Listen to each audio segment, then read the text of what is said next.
پھر اس نے شاگردوں سے بھی کہا کہ کسی دولت مند کا ایک مختار تھا، اس کی لوگوں نے اس سے شکایت کی کہ یہ تیرا مال اڑاتا ہے۔ بس اس نے اس کو بلا کر کہا کہ یہ کیا ہے جو میں تیرے حق میں سنتا ہوں؟ اپنی مختاری کا حساب دے، کیونکہ آگے کو تو مختار نہیں رہ سکتا۔ اس مختار نے اپنے جی میں کہا کہ کیا کروں، کیونکہ میرا مالک مجھ سے مختاری چھینے لیتا ہے۔ مٹی تو مجھ سے کھودی نہیں جاتی اور بھیک مانگنے سے شرم آتی ہے۔ میں سمجھ گیا کہ کیا کروں تاکہ جب مختاری سے موقوف ہو جاؤں تو لوگ مجھے اپنے گھروں میں جگہ دیں۔ بس اس نے اپنے مالک کے ایک قرضدار کو بلا کر پہلے سے پوچھا کہ تجھ پر میرے مالک کا کیا آتا ہے؟ اس نے کہا 100 من تیل۔ اس نے اس سے کہا اپنی دستاویز لے اور جلد بیٹھ کر 50 لکھ دے۔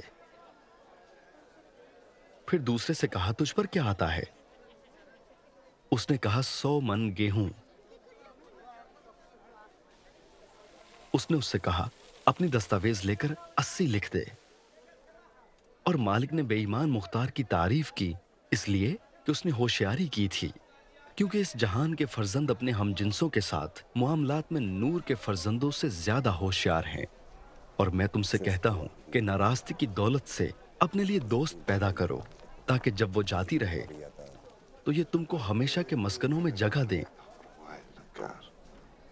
جو تھوڑے میں دیانتدار ہے وہ بہت میں بھی دیانتدار ہے، اور جو تھوڑے میں بددیانت ہے وہ بہت میں بھی بددیانت ہے۔ بس جب تم ناراض دولت میں دیانتدار نہ ٹھہرے تو حقیقی دولت کون تمہارے سپرد کرے گا؟ اور اگر تم بیگانہ مال میں دیانتدار نہ ٹھہرے تو جو تمہارا اپنا ہے اسے کون تمہیں دے گا؟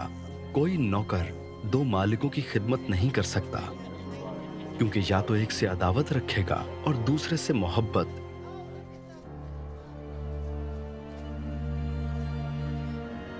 یا ایک سے ملا رہے گا اور دوسرے کو ناچیز جانے گا۔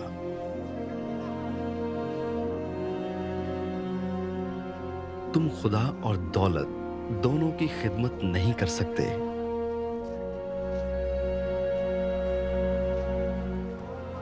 فریسی جو زردوست تھے ان سب باتوں کو سن کر اسے ٹھٹھے میں اڑانے لگے۔ اس نے ان سے کہا کہ تم وہ ہو کہ آدمیوں کے سامنے اپنے آپ کو راست باز ٹھہراتے ہو، لیکن خدا تمہارے دلوں کو جانتا ہے، کیونکہ جو چیز آدمیوں کی نظر میں عالی قدر ہے وہ خدا کے نزدیک مکروہ ہے۔ شریعت اور انبیاء یوحنا تک رہے، اس وقت سے خدا کی بادشاہی کی خوشخبری دی جاتی ہے، اور ہر ایک زور مار کر اس میں داخل ہوتا ہے، لیکن آسمان اور زمین کا ٹل جانا شریعت کے ایک نقطے کے مٹ جانے سے آسان ہے۔ جو کوئی اپنی بیوی کو چھوڑ کر دوسری سے بیاہ کرے وہ زنا کرتا ہے، اور جو شخص شوہر کی چھوڑی ہوئی عورت سے بیاہ کرے وہ بھی زنا کرتا ہے۔ ایک دولت مند تھا جو رغوانی اور مہین کپڑے پہنتا اور ہر روز خوشی مناتا اور شان و شوکت سے رہتا تھا، اور لازر نام ایک غریب ناسوروں سے بھرا ہوا اس کے دروازے پر ڈالا گیا تھا۔ اسے آرزو تھی کہ دولت مند کی میز سے گرے ہوئے ٹکڑوں سے اپنا پیٹ بھرے، بلکہ کتے بھی آ کر اس کے ناسور چاٹتے تھے۔ اور ایسا ہوا کہ وہ غریب مر گیا اور فرشتوں نے اسے لے جا کر ابراہم کی گود میں پہنچا دیا، اور دولت مند بھی موا اور دفن ہوا۔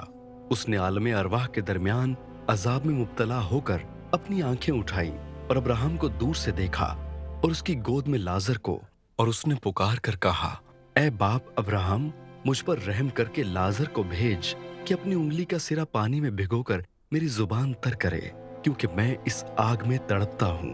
ابراہم نے کہا بیٹا، یاد کر کے تو اپنی زندگی میں اپنی اچھی چیزیں لے چکا، اور اسی طرح لازر بری چیزیں، لیکن اب وہ یہاں تسلی پاتا ہے اور تو تڑپتا ہے۔ اور ان سب باتوں کے سوا ہمارے تمہارے درمیان ایک بڑا گڑھا واقع ہے، ایسا کہ جو یہاں سے تمہاری طرف پار جانا چاہیں نہ جا سکیں، اور نہ کوئی ادھر سے ہماری طرف آ سکے۔ اس نے کہا بس